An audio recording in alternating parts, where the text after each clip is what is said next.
우리 믿음의 하늘 가족 여러분 안녕하십니까? 오늘 저녁 말씀의 주제는 나뿐인 나쁜 사람입니다. 도대체 어떤 은혜가 있을까? 너무 커서 지금 하울링이 납니다.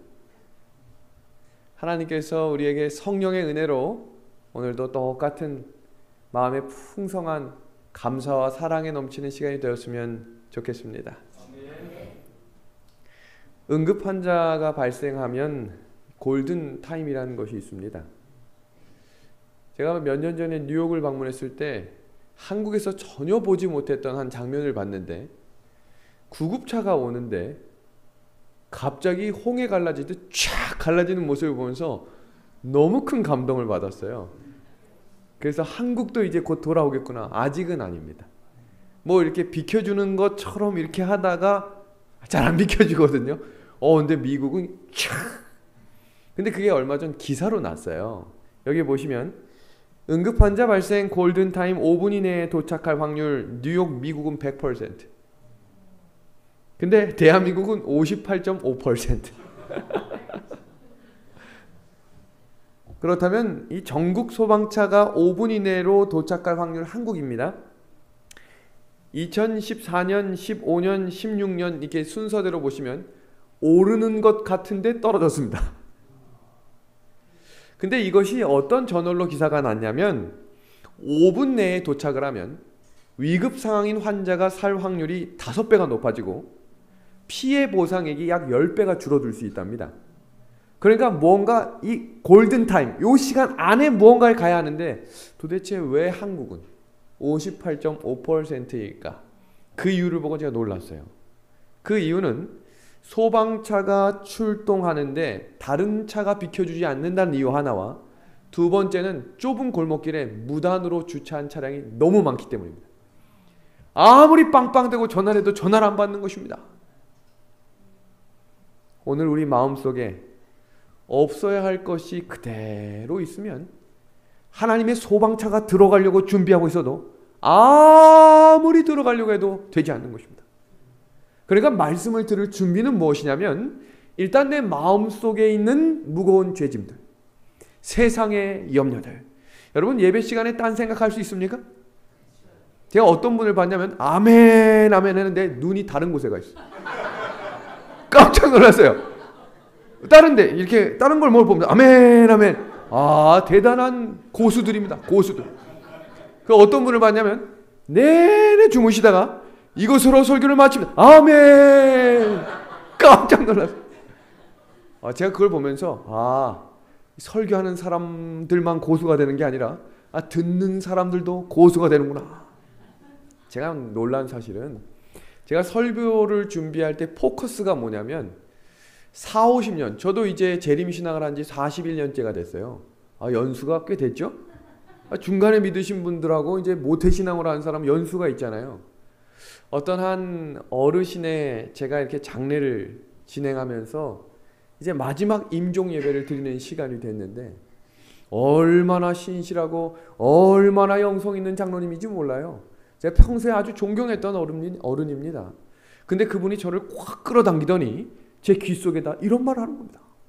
목사님, 제가 지금 너무 두렵습니다.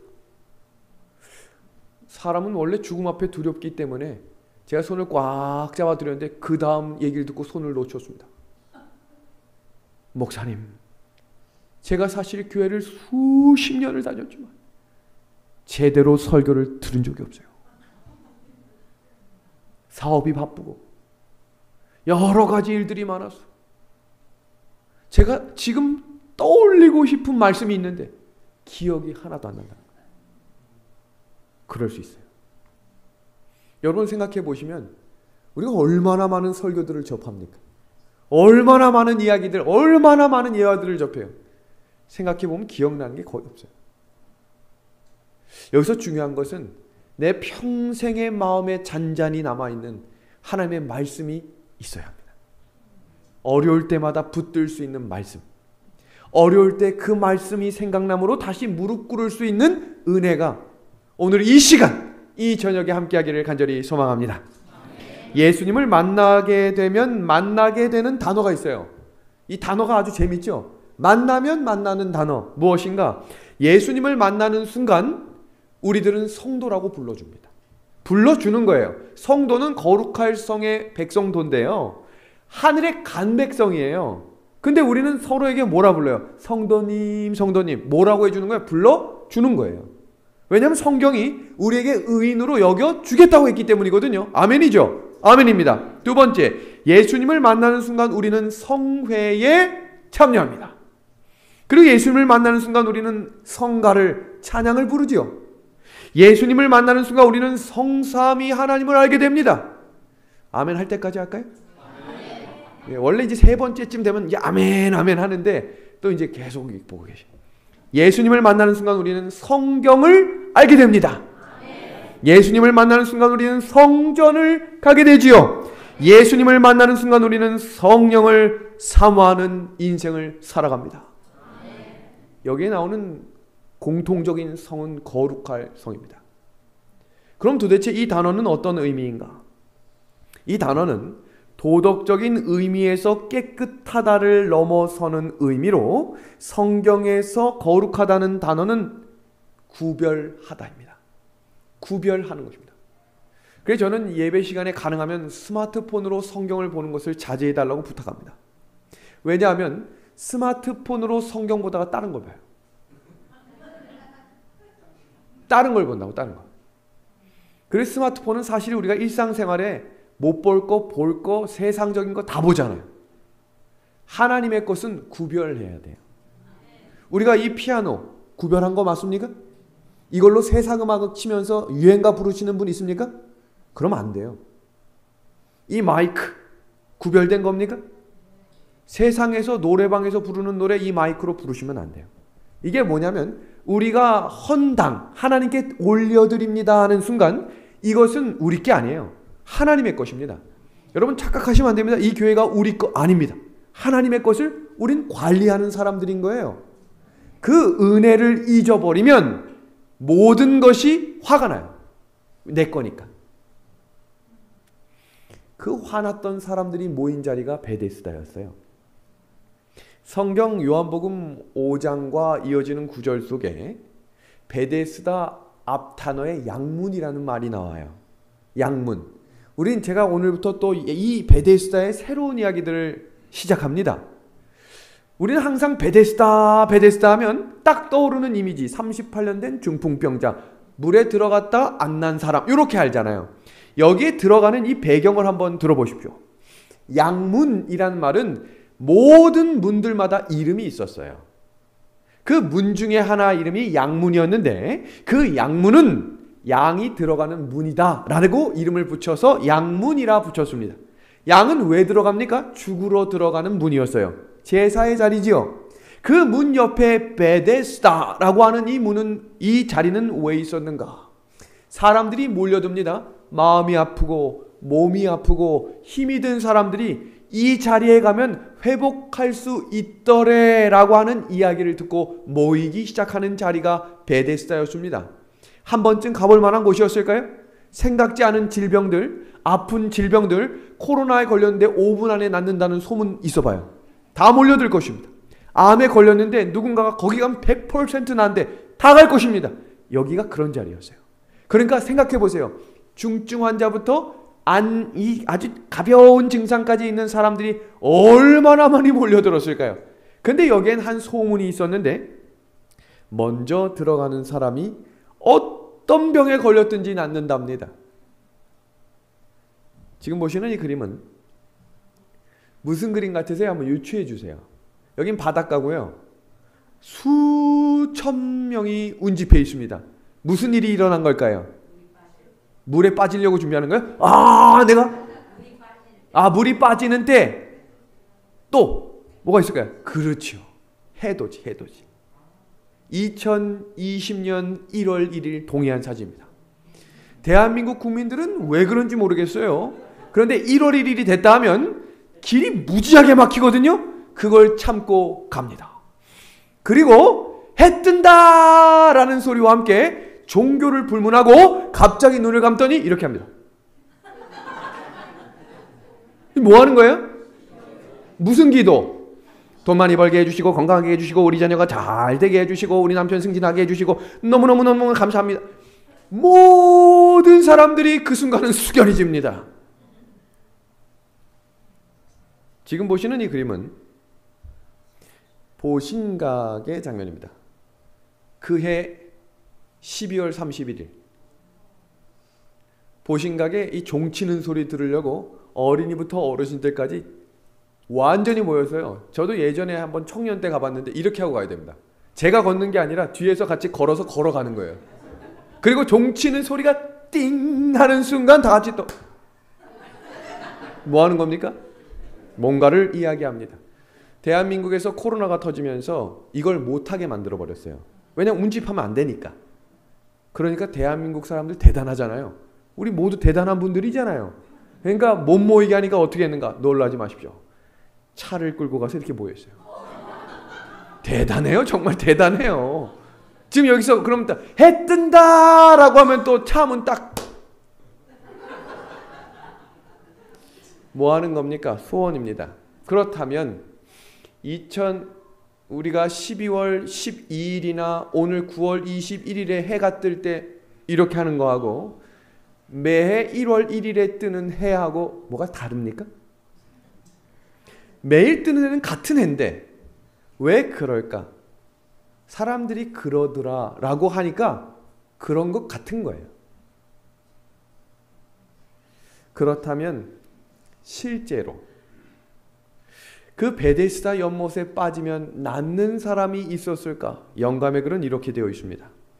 거기에는 날마다 고침을 받겠다는 헛된 소망을 안고 연못가에 기어와서 그 행각에서 밤을 새우는 사람들이 있었다.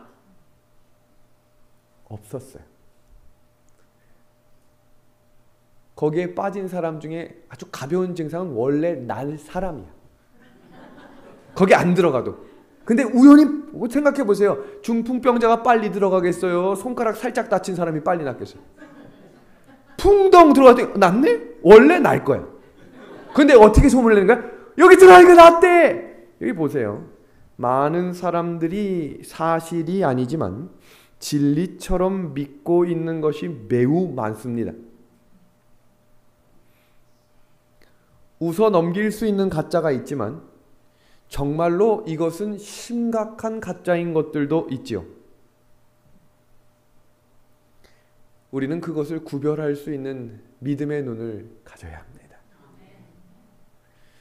수출 7위, 무역 규모 9위, 무역 ICT 흑자 1위, 전력 생산량 10위, 전력 소비량 9위, GDP 11위, 1인당 GDP 29위, 1인당 국민소득 28,000달러. 이 나라가 대한민국입니다.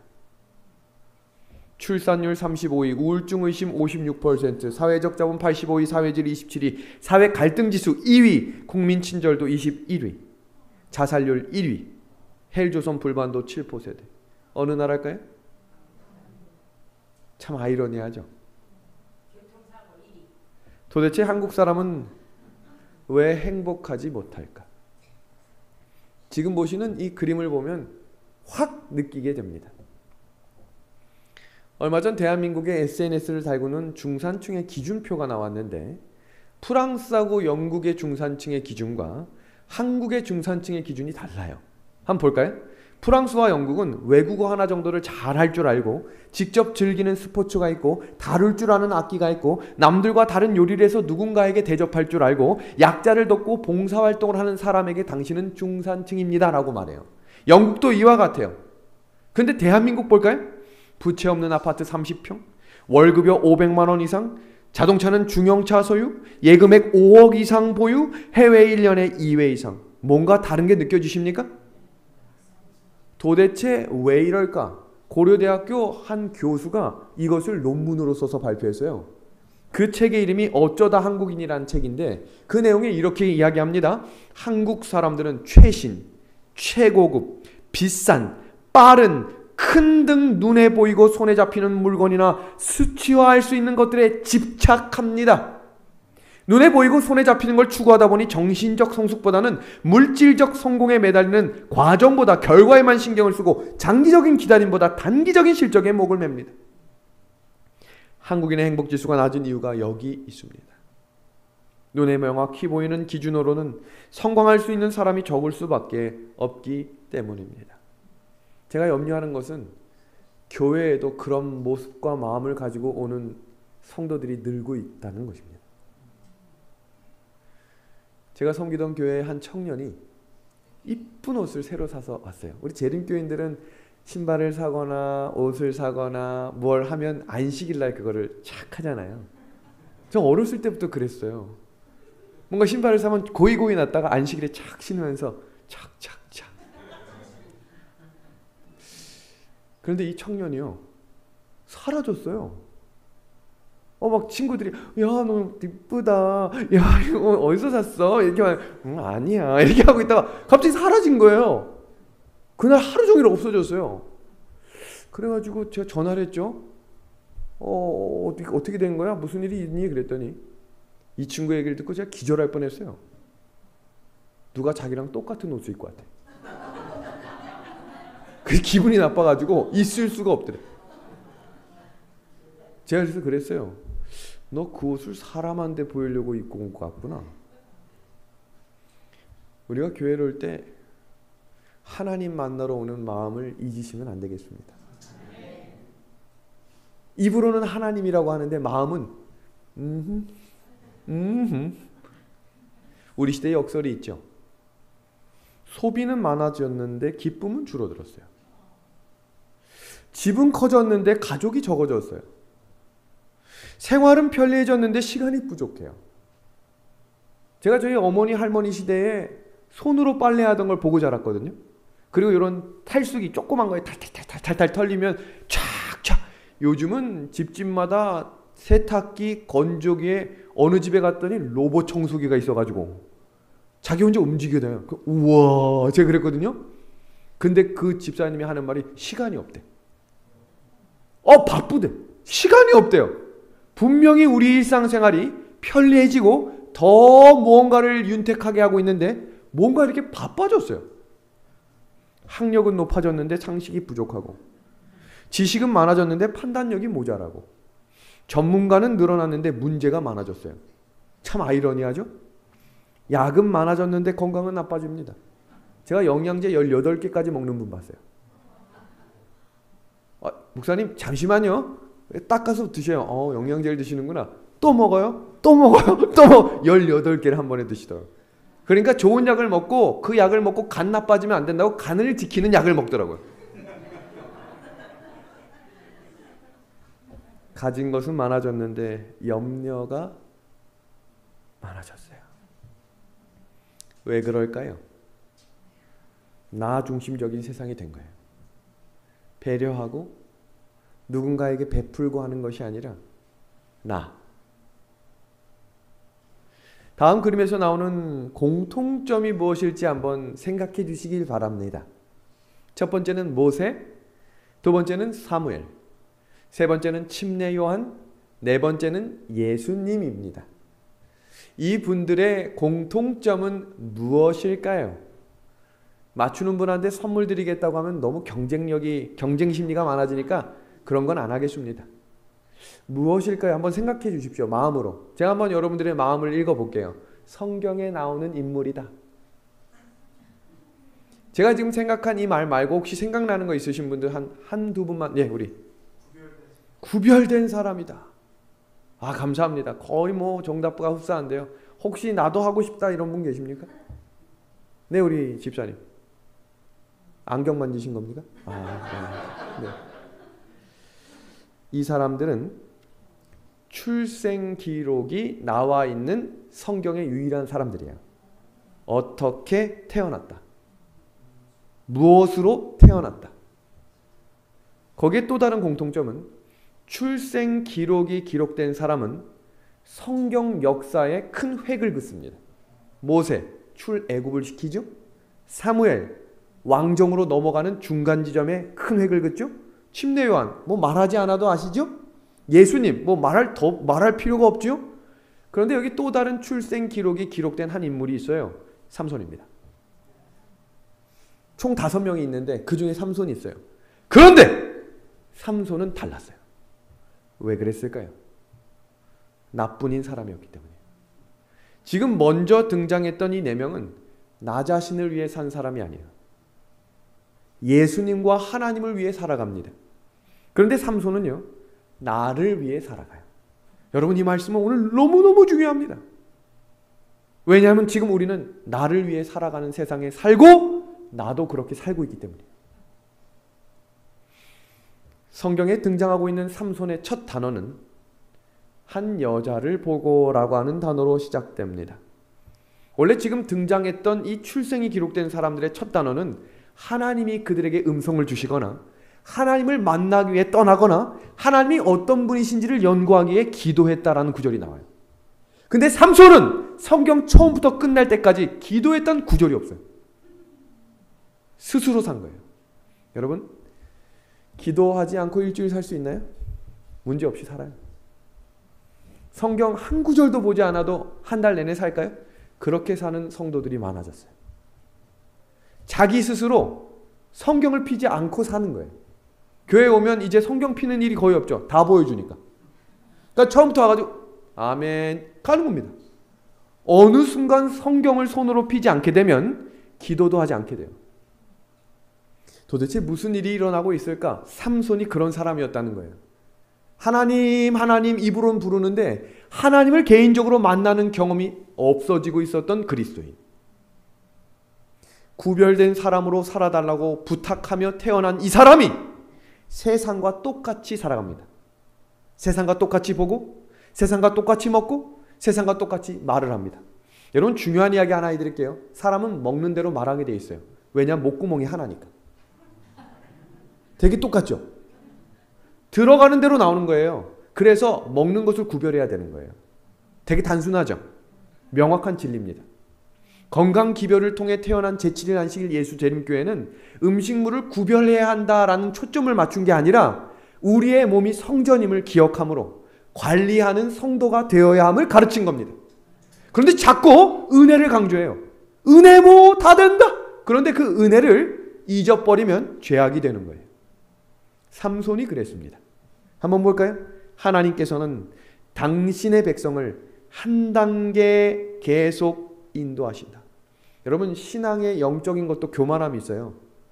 성경을 많이 읽다 보고 많이 알면 저 사람들 좀 이렇게 더 해야 되는 거 아닌가? 이런 마음이 들 수 있거든요. 하나님은 어느 한순간 확 변화시키는 분이 아니라 한 단계 한 단계 걸어가게 하세요. 그리고 이어지는 구절 볼까요? 어떤 사람들은 한 가지 것에는 견디지만 다음 것에는 넘어진다.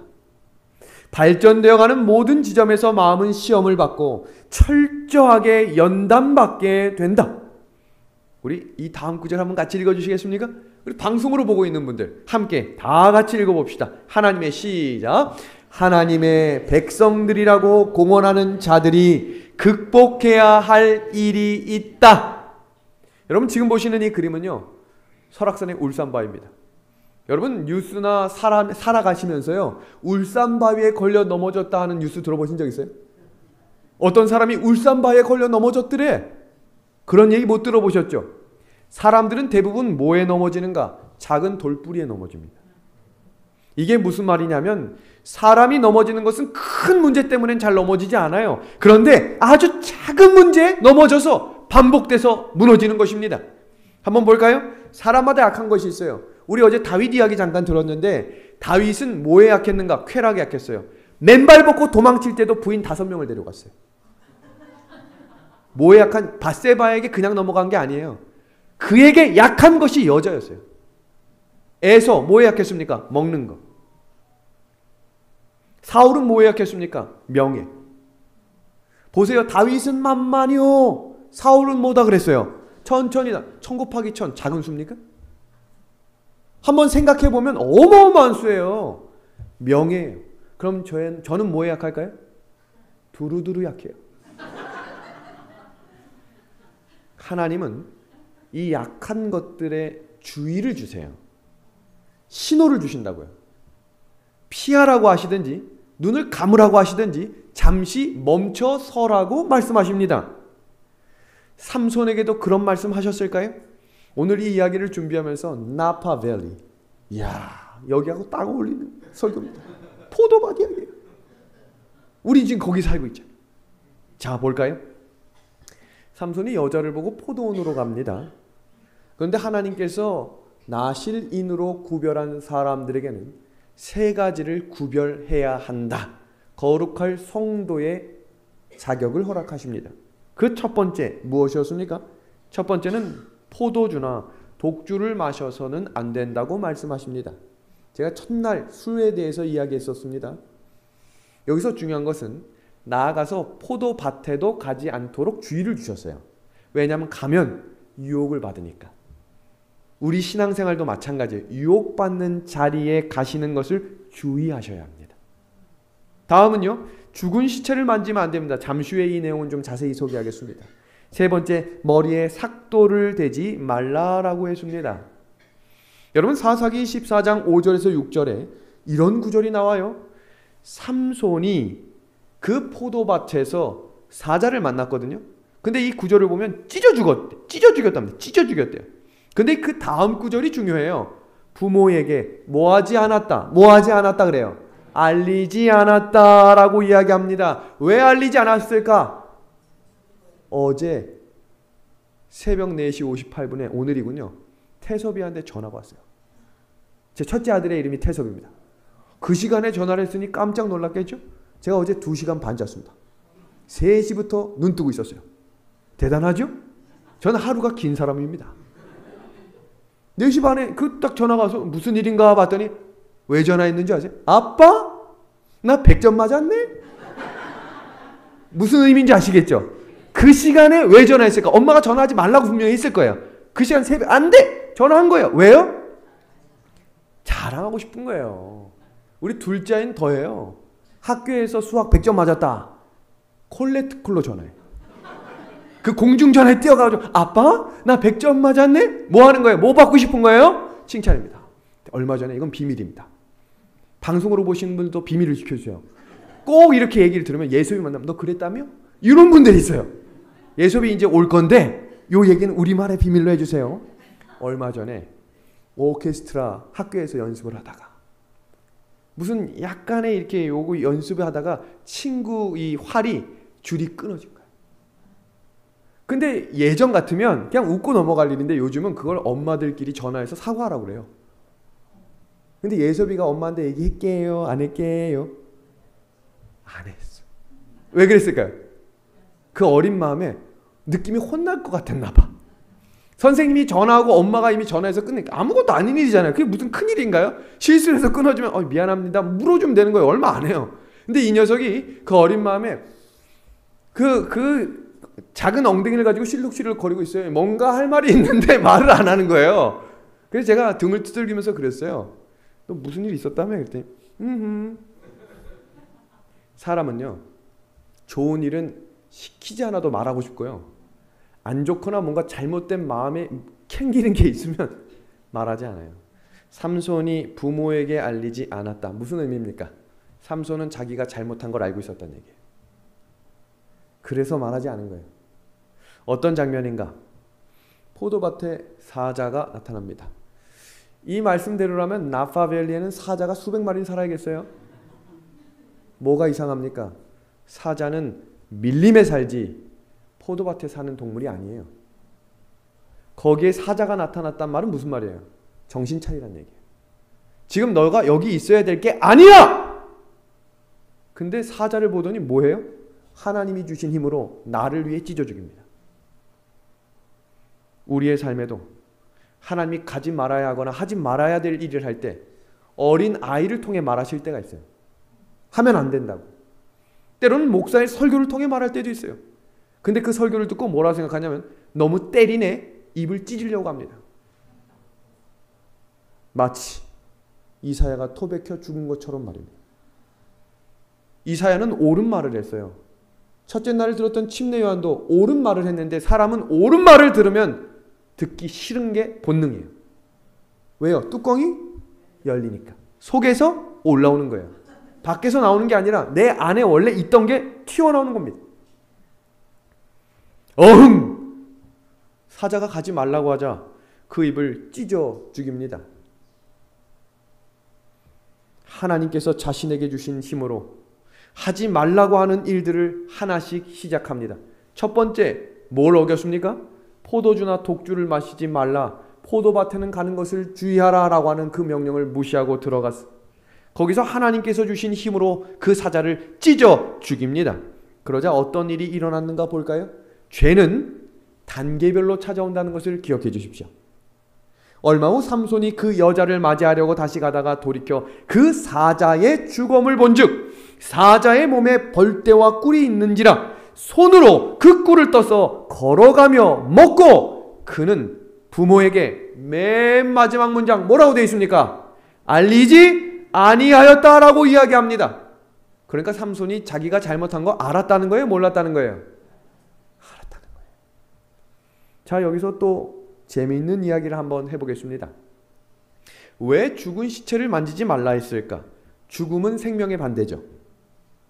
하나님은 생명이시고 사단은 죽음을 의미합니다. 부정한 것, 죄라고 말씀하신 것 접하지 말아라 라고 말씀하는 것입니다. 여러분, 영화관, 술집, 노래방 갈 수 있어요. 그런데 거기서 끝나지 않는 게 문제예요.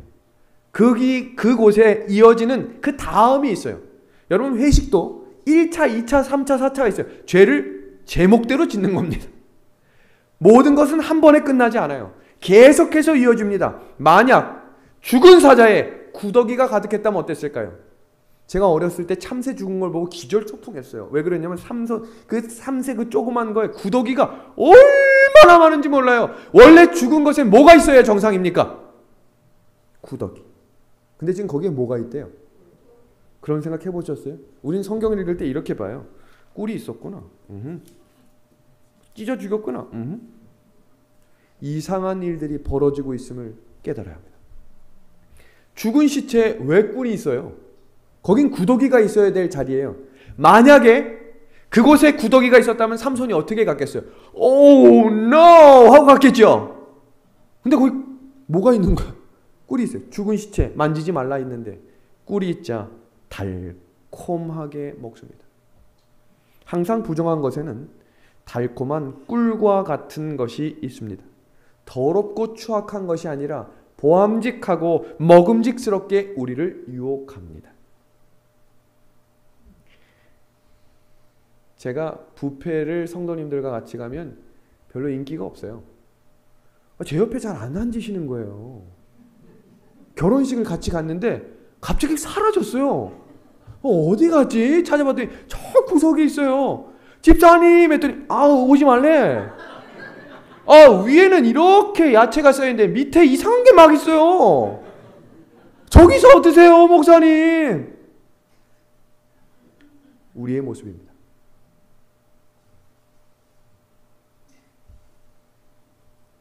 어느 날 사단이 한 젊은 청년을 찾아옵니다. 그리고 그 청년이 어렵게 살고 힘들게 산다는 것을 알고 이렇게 말합니다. 너 나랑 게임 한번 할까? 여기 꿀 10병이 있습니다. 사단이 말합니다. 이 10병 중에 하나는 독약이야. 그런데 9개는 꿀물이거든. 너가 요 중에 하나를 먹고 죽지 않으면 내가 너 원하는 만큼 돈을 줄게. 하실 분 아멘 해주세요. 속으로 아멘 하시는 분들이 몇 분 계시네요. 원하는 만큼 돈을 줍니다. 10개 중에 하나. 이 사람이 했게요, 안 했게요? 안 한다고 했어요. 목숨이 소중하죠. 지금 제가 이야기한 게 도박이라는 거예요. 목숨은 소중하니까 할 수 없다 그랬더니 사단은 끈질깁니다. 아니야. 잘 보면 보일 거야. 한 번만 해보자. 너 원하는 만큼 준다니까? 아니야. 더블로 줄게. 끝까지 이야기하는 그 사탄에 이렇게 이야기합니다. 알았어. 딱 한 번만 하겠어. 여러분, 10개 중에 뭘 먹을까요? 우리 믿음의 가족들이 시키는 거 제가 한번 먹겠습니다. 1번부터 10번 중에 몇 번 먹을까요? 근데 하나는 독약이라 잘못 먹으면 죽어요. 그럼 저도 지금 죽으면 설교 못하니까 잘해주세요. 왜 몇 번 먹을까요? 몇 번? 7번? 7번 먹겠습니다. 어떻게 됐겠어요? 그럼 제가 예화를 안 하죠. 네. 살았다! 얼마나 기분 좋겠어요. 이 사람이 이렇게 말합니다. 사단 내놔. 진짜로 주는 겁니다. 원하는 만큼 줬습니다. 하루아침에 이게 웬일입니까? 오 마이, 완전히 변해버렸습니다. 그리고 이렇게 얘기합니다. 사단, 난 널 두 번 다시 만날 일이 없어. 절대로 찾아오지 마. 그랬더니 사단이 웃으면서 이렇게 말해요. 혹시 모르잖아. 혹시 너에게 문제가 생기면 찾아와. 아직 9개 남았어. 이 남자 왔겠어요? 안 왔겠어요? 역시 대단해요. 왔습니다. 중년이 된 이 남성이 도박도 하고 마약에도 빠지고 여자에 취해서 다 날린 후에 찾아왔습니다. 이제 한번 해본 경험이 있기 때문에 전보다는 조금 더 수월하게 이제 이렇게 농도도 보고 위로도 올려보고 혹시 독약이 있나 아무리 찾아봐도 9개 중에 모든 것이 똑같아 보이는 것입니다. 긴장과 긴장. 여러분 아무리 해본 사람이라도 이 하나 잘못 먹으면 끝이라는 것을 알기 때문에 얼마나 긴장되고 떨리는 손으로 먹었을까요? 먹었습니다. 어떻게 됐겠습니까? 죽었으면 재미없으니까 그 다음으로 넘어갑니다. 먹었어요. 살았어요. 으아! 이 사람이 백발 노인이 될 때까지 살아있었어요. 그리고 2잔이 남았습니다. 몇 번 찾아온 거예요? 그 이후로도 계속 찾아온 겁니다. 백발 노인이 되어 지팡이를 짚고 이제는 이거 먹고 죽거나 그냥 죽거나 똑같으니 그냥 먹어야겠다. 마지막 잔을 먹었습니다. 살았습니다. 나는 승리자야. 그러니까 사단이 얼마나 비웃는지 몰라요. 자식이. 그리고 남아있는 한 잔을 먹어버립니다. 그리고 이렇게 말해요. 사실 독약은 없었어. 나는 너의 청춘을 망가뜨렸지. 사람으로 태어나 다른 것은 아무것도 못 보고 오로지 돈만 알고 가도록 최고의 바보로 만들었지. 우리 인생입니다. 중요한 선택을 앞에 두고 나를 중심으로 선택하며 살아온 인생이 지금까지 왔다면 아직 늦지 않았습니다. 그것이 은혜입니다. 하나님이 기다려주고 계세요. 하나님께서 무드셀라라고 하는 인물을 주신 이유는 969세까지 살게 하신 이유는 무드셀라라는 사람이 죽으면 노아 홍수가 시작됐기 때문이에요. 그래서 성경에서 가장 오래 살게 하신 이유, 하나님이 우리를 기다리신 거예요. 오늘 하나님이 우리에게 내가 너를 기다리고 있다 말씀하신다면 함께 주님 앞으로 나아가실 분들 아멘 합시다. 삼손이 정신을 못 차려요. 하나님이 하지 말라고 하는 2가지를 했거든요. 근데 그걸 가지고 이제 장난까지 쳐요. 수수께끼를 냅니다. 지금 이 수수께끼는요, 해보지 않은 사람이 낼 수 없는 문제였어요. 여기 한번 볼까요? 죽은 것에서 맛있는 것이 난대. 누가 죽였으니까 아는 거예요? 자기가 죽였으니까. 자기만 알고 있는 죄를 장난처럼 얘기합니다. 자랑처럼 얘기합니다. 죄는 사람을 그렇게 만들어요. 한국에서 요즘 아주 무서운 사건들이 많이 일어나는데요. 운전 잘못했다고 5살짜리 꼬마 아들 앞에서 아빠를 12주, 전치 12주가 날 만큼 폭행해서 때려요. 그 이유는 서 있는데 빵 했다고. 경남의 한 여자분은 운전하는 운전 배달수가 신호가 켜졌는데 10초를 기다렸대요. 근데 안 가니까 가라고 얘기하는데 이렇게 빼고 가세요 이렇게 얘기할 수 없으니까 빵을 아주 작게 했대요. 빵.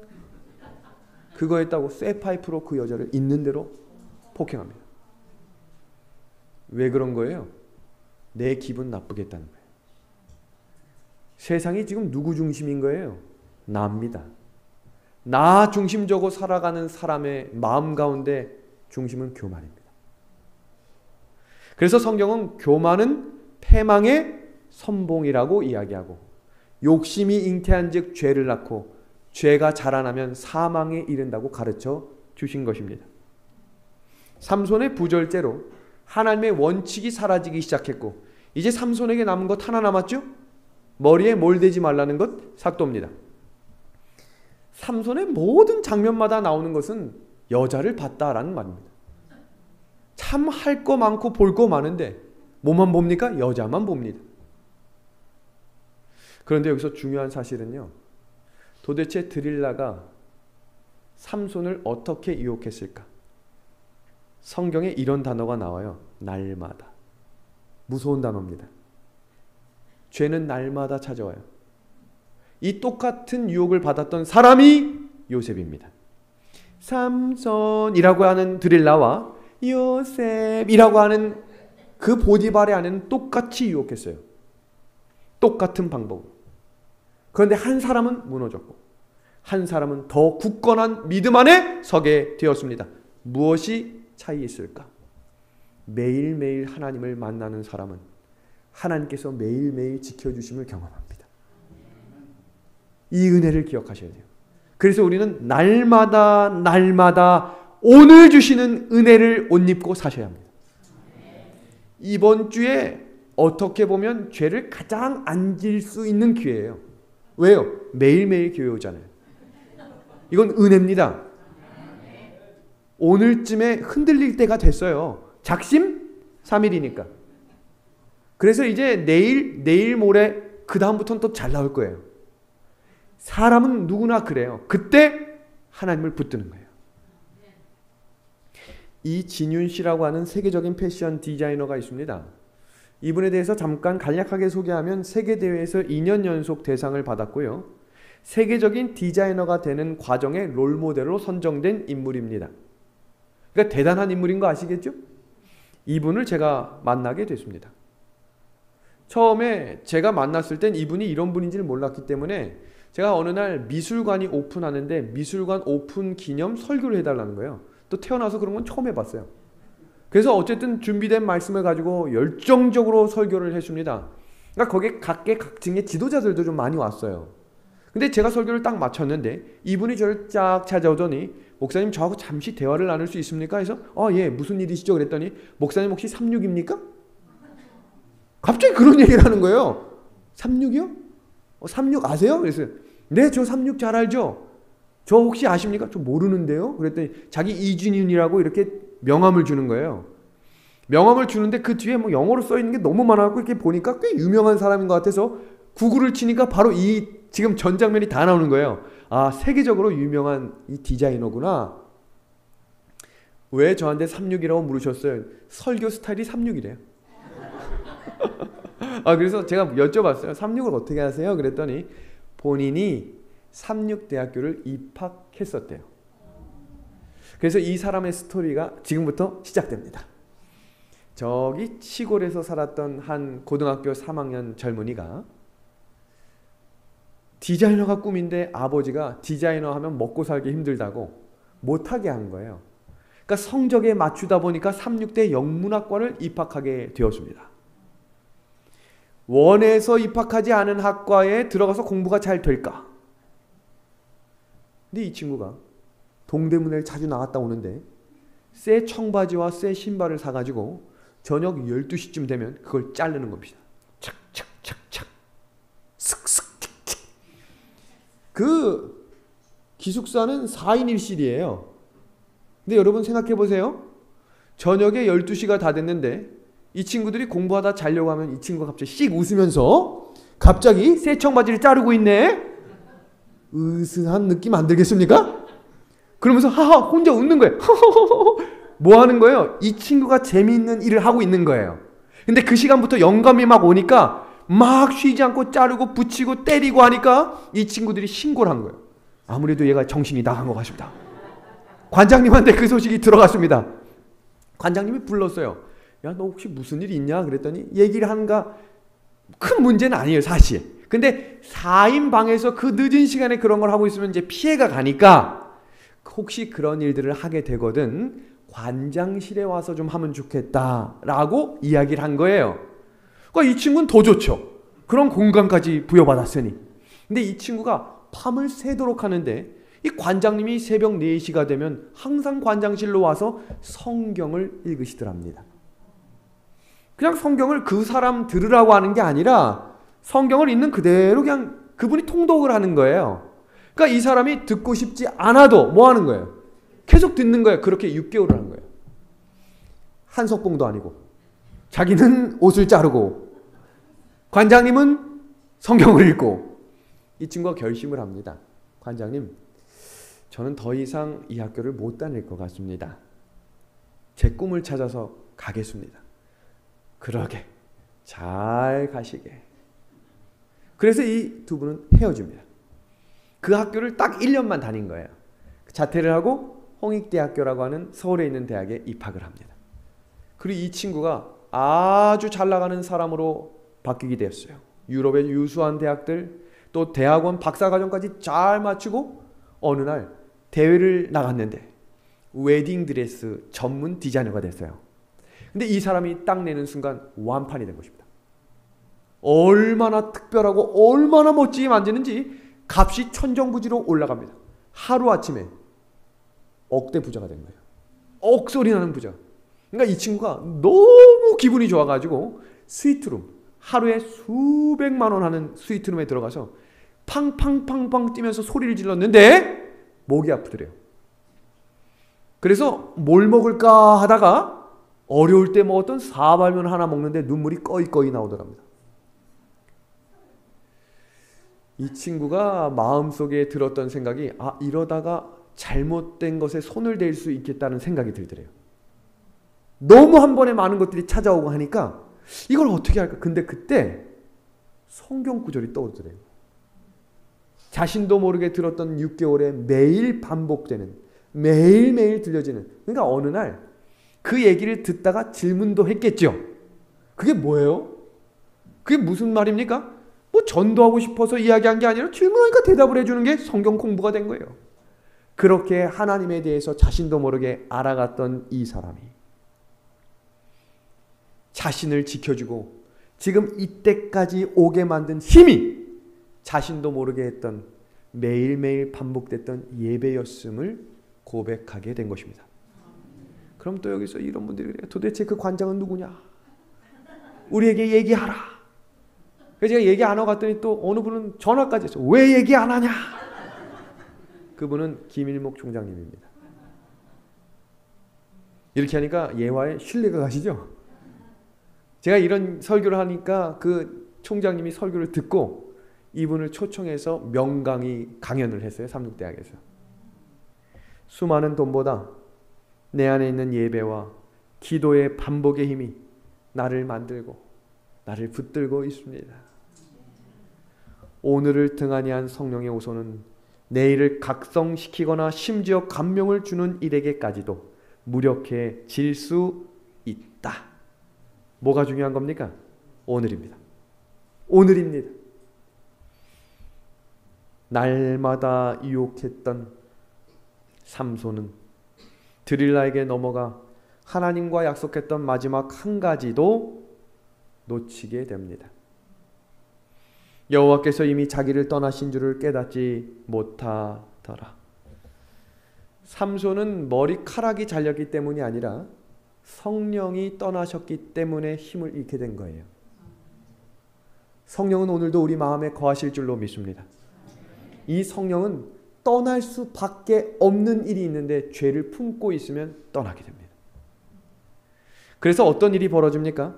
그의 눈에서 눈이 빠집니다. 그리고 맷돌을 돌리게 합니다. 여러분, 이 장면은 현대사회에 아주 긴밀한 적용이 됩니다. 눈이 있어도 보지 못하고 우리가 하는 일상생활의 일들이 매일 쳇바퀴 돌듯이 똑같습니까? 성령이 없는 사람은 그렇게 인생을 마무리하는 거예요. 매일매일 똑같은 일에 지치고 지치다 못해 다른 것에 취하고. 근데 이런 장면이 또 나옵니다. 열왕기하 25장 7절에 시드기야도 눈이 빠집니다. 그럼 마지막 시대를 살아가는 하나님의 백성들도 눈이 빠진다고 이야기할까요? 여기 보세요. 계시록 3장 17절 라오디게아 교회 성도들의 이야기입니다. 그들은 내가 말하기를 나는 부자라 부요하여 부족한 것이 없다 하나 내 공고한 것과 가련한 것과 가난한 것과 눈먼 것과 벌거벗은 것을 알지 못하도다. 눈이 멀었다고 이야기합니다. 삼손처럼 말입니다. 우리 교회의 교단의 이름은 제7일 안식일 예수 재림교회죠. 그러면 침례 요한 시대의 그 교단의 이름은 제7일 안식일 예수 초림교회였을 겁니다. 이건 영감의 글에 이어지는 내용이에요. 제가 만든 내용이 아니라 그들은 예수님의 처음 오심을 이야기하며 보라! 세상 죄를 지고 가는 하나님의 어린 양이었다라고 선포하며 처음 오신 예수님을 전하며 살았지요. 그들의 특징이 뭐였는지 아십니까? 눈에 보이게 다르게 살았다 그랬어요. 그들이 걸어가면 저들은 예수님의 초림을 기다리는 사람이구나 라고 할 만큼 눈에 보였다 그랬어요. 재림 성도들이시여 어떻게 살고 계십니까?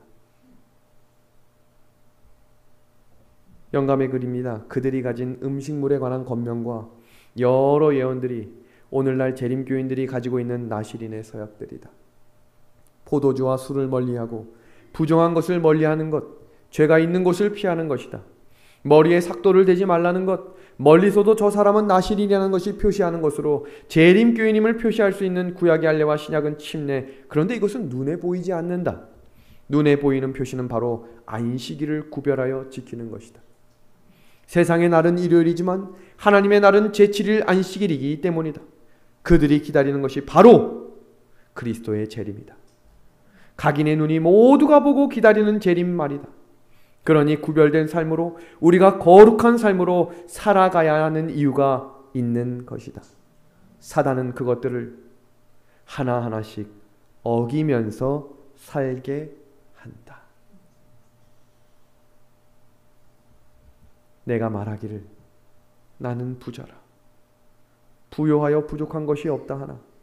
우리 마지막 문장 한번 다 같이 읽어주시겠습니까? 눈먼 것과 시작.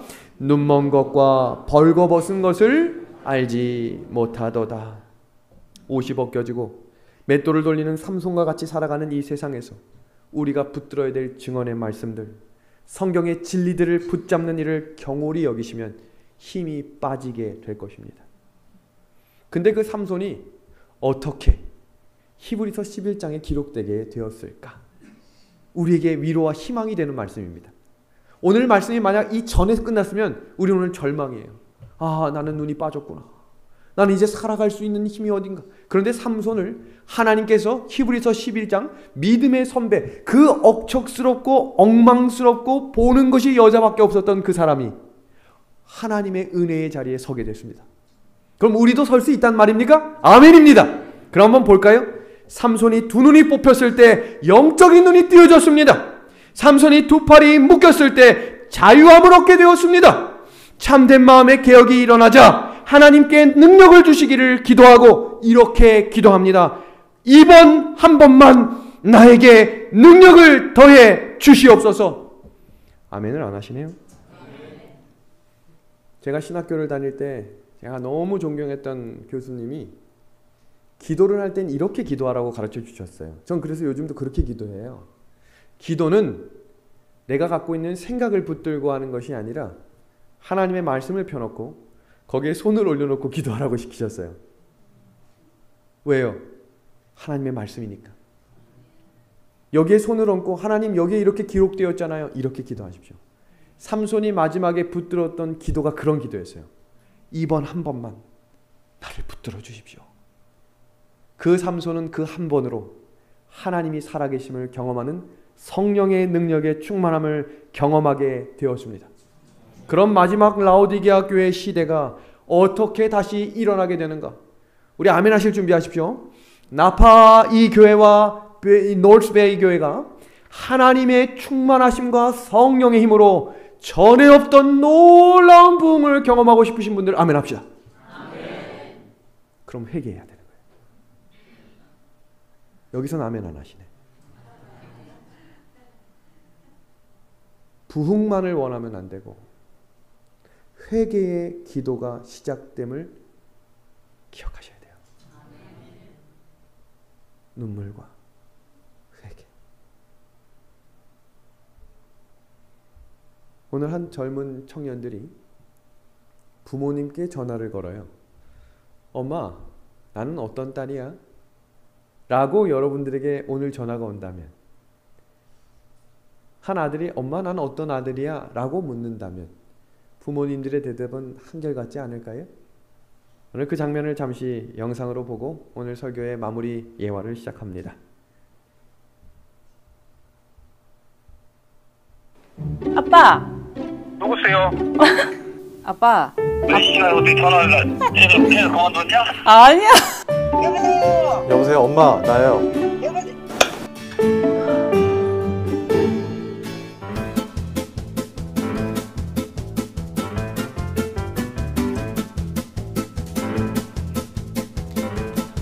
어떡하지?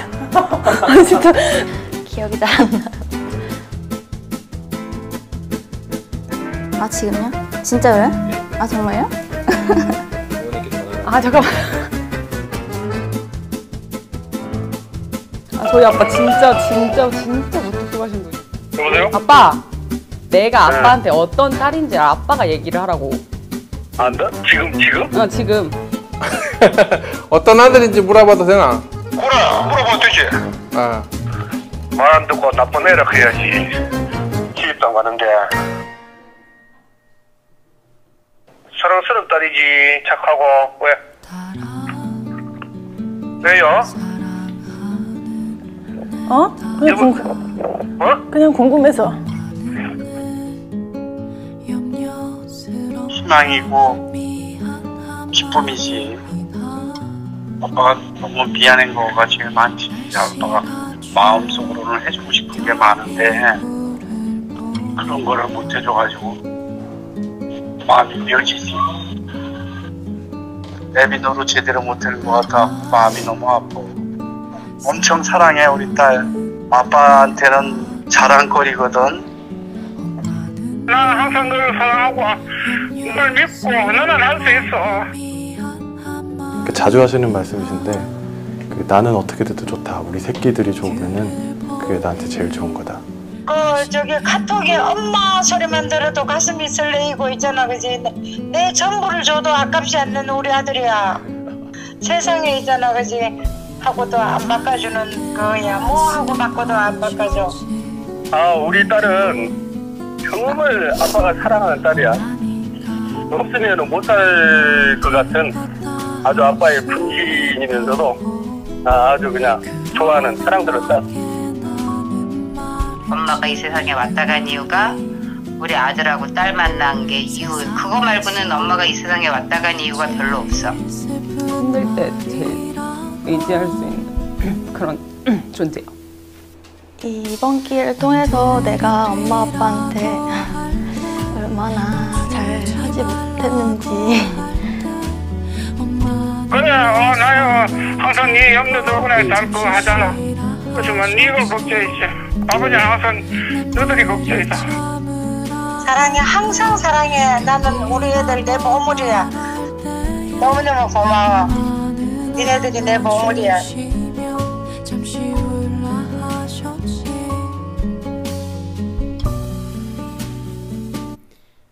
우리가 부모님에게 어떤 존재인지를 안다면 우리는 용기를 잃지 않게 될 겁니다.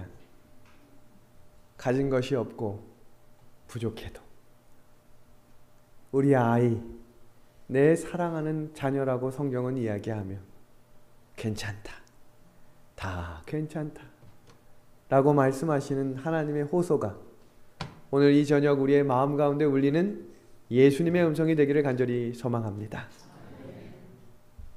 이제 어제 이야기 들어야겠죠? 오늘 처음 오신 분 계십니까?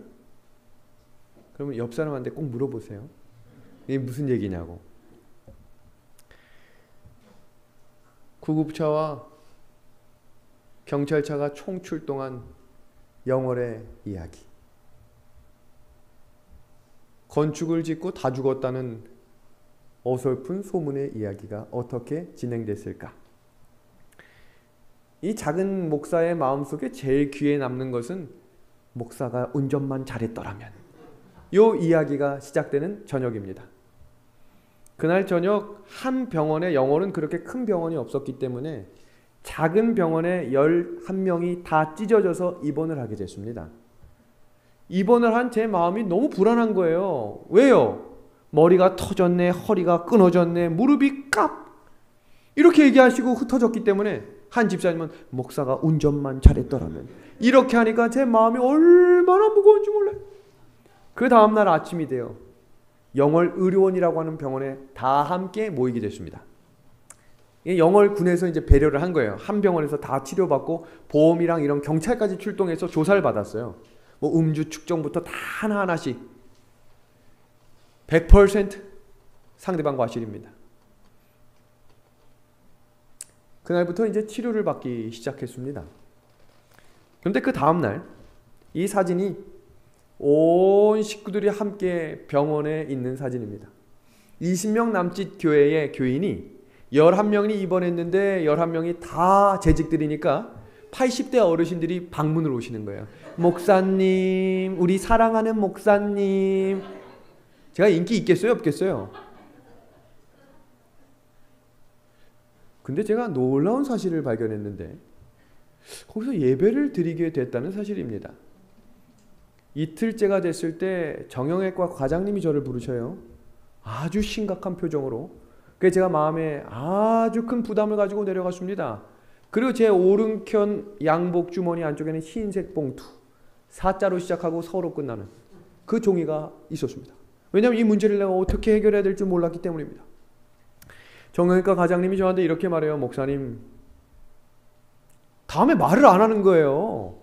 그래서 어떤 말을 하려고 이렇게 말을 안 하나, 빨리 얘기하라고 할 수도 없고 그냥 기다렸어요. 그랬더니 이렇게 말합니다. 이게 어떻게 된 일입니까? 속으로 빨리 얘기하라고요, 빨리. 이렇게 얘기합니다. 목사님, 퇴행성입니다. 안 들리시는 분들 많죠? 머리가 터졌네, 허리가 끊어졌네, 무릎이 아프네. 퇴행성입니다. 퇴행성. 깜짝 놀랐어요. 아니 이렇게 대형 사고가 났는데 어떻게 사람들이 타박상 없이 이렇게 깨끗하게 안전할 수 있습니까? 저희가 모든 걸 다 찍었을 거 아니에요. 저녁부터 엑스레이 찍고 피검사하고 다 했는데 모두 다 퇴행성이에요. 원래 아팠던 거, 허리 원래 아팠고 무릎 아팠고 어깨 아프고 목 아프고. 아멘. 그리고 저한테 이렇게 얘기했어요. 목사님이 제일 크게 다치셨으니까 빨리 서울 가셔서 MRI 찍으십시오. 제가 제일 크게 다쳤던 거예요. 근데 갈 수가 없었어요. 이걸 좀 정리를 해야 됐기 때문에. 그래서 제가 다 모아놓고 이렇게 얘기했습니다. 퇴행성이랍니다. 그랬더니 집사님들이 아 그래요? 그리고 경찰이 이렇게 얘기해요. 목사님이 그 운전대를 놓쳤으면 여러분 다 죽었습니다. 목사님 인기 올라가겠어요? 안 올라가겠어요? 목사님. 그때부터 이상한 일들이 시작됐습니다. 합숙훈련이 시작됐는데 하나님이 제공하시는 무료 합숙훈련이 시작됐습니다. 병원에서 밥 주죠. 아침 저녁으로 할 거라고는 무료 치료밖에 없어요. 왜요? 다친 데가 없어. 그 다음날 소문이 납니다. 제가 얘기했죠? 영월은 조그만 동네, 여기서 방구 뿡 하면 저기 오후에 단. 그 교회가 하나님이 지키시는 교회들에 소문이 나기 시작했어요. 그리고 그 주 일요일에 저희가 10일을 다 같이 입원했었거든요. 그러니까 큰 사고였기 때문에 혹시 후유증이 날지 모른다고 2주 동안 입원하게 했어요. 그러니까 2주 동안 아침 저녁으로 합숙훈련 한 거예요. 얼마나 놀라운 일입니까? 다 직장이 있는데 돈 받아가면서. 아멘이에요? 아멘입니다. 7일째쯤 되는 그날 영월에는 가장 큰 장로교회가 있는데 영월 대교회라는 교회예요. 근데 그 교회 대교회 목사님하고 저하고 안면이 없어요. 근데 그 목사님이 그 주 설교 주제가 이단을 멀리하라 주제였습니다. 근데 마지막 말미에 이런 설교를 한 거예요. 여러분, 제7일 안식일 예수 재림교회는 이단이 아닙니다. 기절초풍할 일이 일어난 것입니다. 하나님이 문을 열어주신 거예요. 영월 지역이 너무 조그마기 때문에 거기서 태어난 사람들만 사는 곳이에요. 그러니까 한 번 인이 딱 박히면, 근데 그분들한테 가장 강력한 영향을 끼치는 사람 중에 한 명이 영월대교회가 그 조그만 동네에 1,500명이 다녀요. 그러니까 그 교회에 안 다니면 사업을 못해. 김밥 가게든 무슨 가게든 그 교회를 다녀야 되는 거예요. 근데 그 교회 목사님이 뭐라는 거예요? 이단 아니에요. 묻지 말고 따지지 마세요. 이단 아닙니다. 그 소식이 제 귀에도 들려서 저는 속으로 아멘 했습니다. 그리고 8일째가 되는 날, 아침 저녁으로 예배를 드리다 보니까 얼마나 재밌는지 몰라요. 깔깔깔깔 웃으면서. 왜요? 다친 데가 없어. 그리고 얘기를 하면서 제가 그 중간에 서울 가서 MRI도 찍고 가고 다 온 거예요. 그리고 이제 저녁 시간에 간증 시간이 되었습니다. 한 여집사님이 갑자기 펑펑 울어요. 그러니 이렇게 말해요. 목사님, 제가 고백할 게 있습니다. 제가 그러면 안 되는 줄 아는데 저 집사를 죽도록 미워했어요. 얼마나 미웠는지 꼴도 보기 싫었어요. 그러니까 분위기가 또 험악해질 듯 하는데 회개합니다. 이렇게 얘기하는 거예요. 그러면서 이렇게 말해요. 죽다 살아났는데 용서 못할 사람이 어디 있겠습니까? 상한 마음이 있었어요. 너무너무 마음에 있었던 상처들. 그랬더니 한 집사님이 또 울면서 이렇게 말합니다. 목사님, 긴장되는 거예요. 자꾸 지금 무슨 얘기가 나올까? 이렇게 얘기합니다. 제가 사실은 어제 기억하십니까? 남편 돌아가시고 그 보험금을 다 헌금 드린 미용실 여집사님. 그 헌금을 내고 얼마 있지 않아 대상포진이 오셨어요. 대상포진은 숟가루로 낫는 약이 아니에요. 재림 성도들이 숟가루에 대한 굉장한 믿음이 있는데 숟가루를 붙이고 먹어도 안 낫는 병입니다. 그건. 그런데 아무한테도 말을 못했대요. 혹시 헌금을 다 해서 병원도 못 가서 저게 뭐 하는 짓이냐 이야기 들을까 봐 혼자 끙끙거린 거예요. 근데 하나님이 치료해 주셨습니다. 8일 동안 병원에 있으면서 자연스럽게 먹고 자고 항생제 치료받고 하니까 다 나버린 거예요. 누가 치료하신 거예요? 하나님. 그 옆에 있는 집사님이 손을 들어요. 목사님. 유치원 원장님이십니다. 똑같이 대상포진이었는데 휴가를 낼 수 있는 여유조차 없었던 분인 거예요. 근데 하나님께서 완전히 깨끗하게 날 만큼 준비를 시키신 거예요.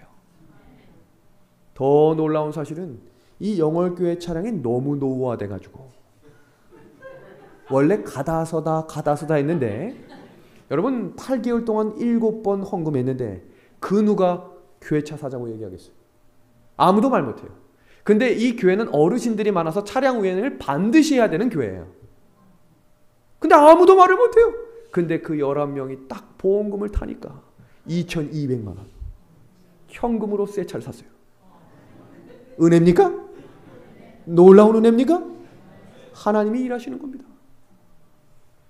그렇게 하나하나 하나님이 인도하신다는 사실을 깨달으며 모두가 합숙훈련을 마칠 때는 이제 우리가 한 마음으로 일하자. 여러분, 한 마음은 성령이 주시는 마음입니다. 사람이 할 수 있는 마음이 아니에요. 그 교회가 어떻게 됐겠습니까? 몰려들기 시작하는 거예요. 20명 안팎의 교회가, 근데 가장 결정적인 이유 중에 하나는 그 영월 대교회 장로교회 목사님의 이야기가 영월 지역에 소문이 난 거예요.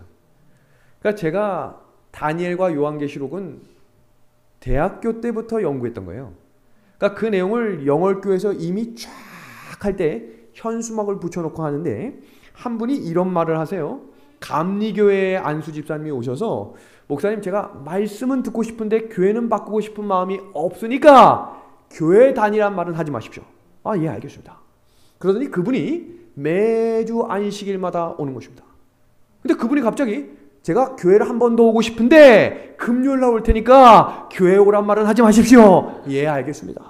근데 이분이 갑자기 화요일 예배를 오는 거예요. 그렇게 요한계시록이 마치는 그날 침례를 결심하며 이 집사님이 지금 그 교회 수석 집사가 되었습니다. 하나님께서 이렇게 인도한 분들들, 얼마나 하나님이 사랑하시고 준비된 영혼들이 이끌어오는지 그분들이 교회의 기둥들이 되어가기 시작했습니다. 이 교회 어떻게 됐을까요? 내일 이 시간. 도대체 이 교회가 이것으로 끝난 것일까? 사단이 가만둘까요? 절대로 가만두지 않습니다. 사단은 잘 되는 걸 그냥 보고 있는 사람이 아니라 어떻게 해서든지 누구를 통해서든지 무너뜨리려고 합니다. 그때 하나님도 일하신다는 사실을 기억해 주십시오. 하나님은 실수하지 않으시며 하나님이 우리를 인도하시는 구원자이심을 기억한다면 우리는 오늘도 예수님을 바라보며 나아갈 수 있을 것입니다.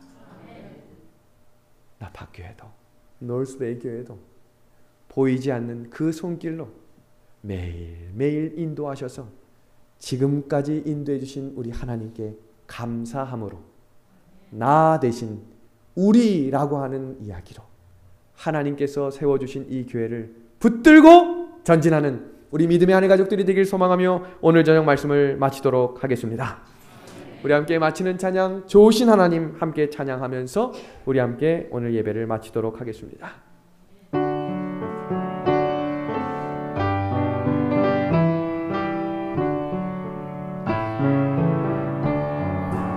좋으신 하나님, 좋으신 하나님, 좋으신 하나님, 참 좋으신 나의 하나님, 복음의 빛으로 소망을 주시는 참 좋으신 나의 하나님, 진리의 백성을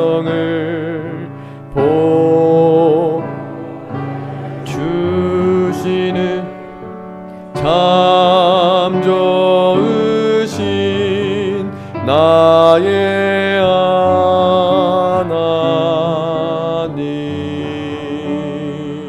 함께 기도합니다. 하나님 우리 아버지, 우리에게 말씀을 주시고 소망을 주셔서 감사합니다. 우리를 긍휼히 여기시사 오늘도 우리의 믿음을 붙들어 주시옵소서. 예수 그리스도의 이름으로 간절히 기도하옵나이다. 아멘.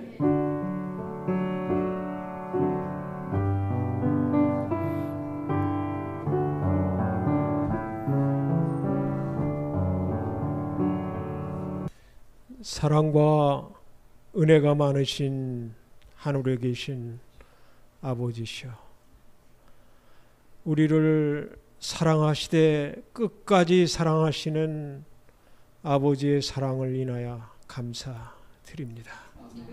우리가 방황하고 주님을 멀리하는 삶을 살 때도 주님은 우리를 사랑하셔서 주님의 품에 품어주시는 하나님이십니다. 오늘 이 저녁 수고하고 무거운 짐진 자들아 다 내게로 오라는 주의 음성을 듣고 오늘 이 저녁 이 자리에 모였습니다. 하나님, 저희들 마음속에 있는 무거운 죄의 짐을 용서해 주셔서 저희들 마음의 평안과 기쁨을 얻는 이 한 시간 되게 하여 주시옵소서. 정말로 주님 오심이 심히 임박한 이때에 우리가 어떠한 삶을 살아야 될지를 하나님께서 나타내 주시옵소서. 영성이 많으신 윤호영 목사님을 모시고 우리가 전도회를 개최할 수 있도록 인도하신 것은 하나님의 은혜입니다. 아직까지도 코로나로 인해서 마스크를 벗지 못하는 상황 속에서 전도회를 한다는 것은 그리 쉬운 일이 아닙니다. 그렇지만 우리는 믿음을 가지고 지금 이 자리에 모였사오니 성령 하나님 이 자리에 함께하여 주셔서 하나님께서 저희들에게 주시는 놀라운 하늘의 축복으로 저희들의 마음을 채워 주시옵소서. 그래서 저희들이 이 시대에 어떻게 살아야 될지 또 어떠한 삶을 살아야 될지를 분명히 깨닫는 가운데 저희들의 믿음이 더욱더 주께로 향할 수 있는 믿음을 갖는 저희들 되게 도와주시옵소서. 또한 오늘 이 시간 여러 가지 사정으로 인해서 참석하지 못한 분들도 계십니다. 그들에게도 주님 함께해 주시고, 또 육신의 질병을 가지고 오늘 이곳에 참석한 분들에게도 하나님의 놀라운 축복의 역사가 이루어짐으로 인해서 그분들이 치유함을 받을 수 있는 기간이 되게 하여 주시옵소서. 이제 윤호영 목사님께서 말씀하실 때 하나님의 능력이 더해 주셔서 정말로 성령 충만한 집회가 되게 하여 주셔서 저희들 마음에 뜨거움이 있는 이 한 시간 되게 하여 주시옵기를 우리 구주 예수님의 이름으로 간절히 기도드립니다. 아멘. 안녕하십니까? Stand up again, 다시 일어서라라는 주제로 우리 연합 신앙 부흥회를 한 지 오늘 3일째가 되었습니다. 이 자리에 꾸준히 함께 자리를 해주신 모든 분들, 그리고 온라인상으로도 함께 해주시는 모든 분들을 진심으로 환영하고 감사합니다. 우리 기도해 주신 분은 우리 문병욱 장로님이십니다. 이 시간 우리 혼성 사중창으로 특별한 찬양을 들으신 이후에 우리 목사님께서 세 번째 말씀, 나뿐인 나쁜 사람이라는 주제로 말씀 주시겠습니다. 은혜 받는 그런 한 시간 되시길 바랍니다. 우리 찬양 들으시겠습니다.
Stand up again, 다시 일어서라라고 부르신 우리 하나님 아버지가 우리 모두의 아버지고 우리 모두가 너무도 소중한 하나님의 아들, 딸임을 다시 한번 기억하게 해주셔서 참으로 감사합니다. 여러분, 예배와 기도의 반복의 힘을 목사님께서 말씀하시고 또 온라인으로 새벽 기도를 매일 하시는 목사님 말씀을 많이 들으셨을 텐데요. 이번 한 주간 그 반복의 힘을 한 주간 우리가 많이 계속 경험할 수 있으면 좋겠습니다. 우리 작심 3일 아니라 이제 내일이 4일째인데요. 내일 안 나오시면 여러분 작심 3일의 주인공이 되십니다. 그래서 내일은 4일째 죽을 사가 되지 않고 꼭 나오시기 바랍니다. 4일째. 그리고 나뿐인 나쁜 사람 말고 내일 제목이 같이 할 때 같이 있다. 여러분 혼자도 은혜 많이 받지만 여러분 받는 은혜를 누군가 함께 같이 와서 은혜 받고 같이 있게 하는 내일이 꼭 되시기 바랍니다. 예, 우리 홍만희 한의사님이 뒤에 계시는데요. 우리 한 번만 우리 한의사님 또 우리 목사님께 우리 감사의 우리 박수를 제가 좀 드리고 싶습니다. 예, 한밤중까지 늦게까지 우리 아프신 분들 다 치료해 주시고 차를 타고 돌아갈 때 제가 아주 참 행복한데요. 여러분 아프신 분들도 우리 한의사님 만나고 가시고 주변에 아프신 분들 있으면 꼭 소개해 주셔서 우리 아픔이 통증이 잊어지고 우리 주님의 십자가의 그 치유의 그 희생이 우리 한의사님을 통하여 많이 전달될 수 있도록 소개해 주시기 바랍니다. 내일 꼭 다시 뵙기를 바라면서 눈밤길 안녕히 돌아가시고 행복한 하루 되시고 내일 꼭 뵙도록 하겠습니다. 감사합니다.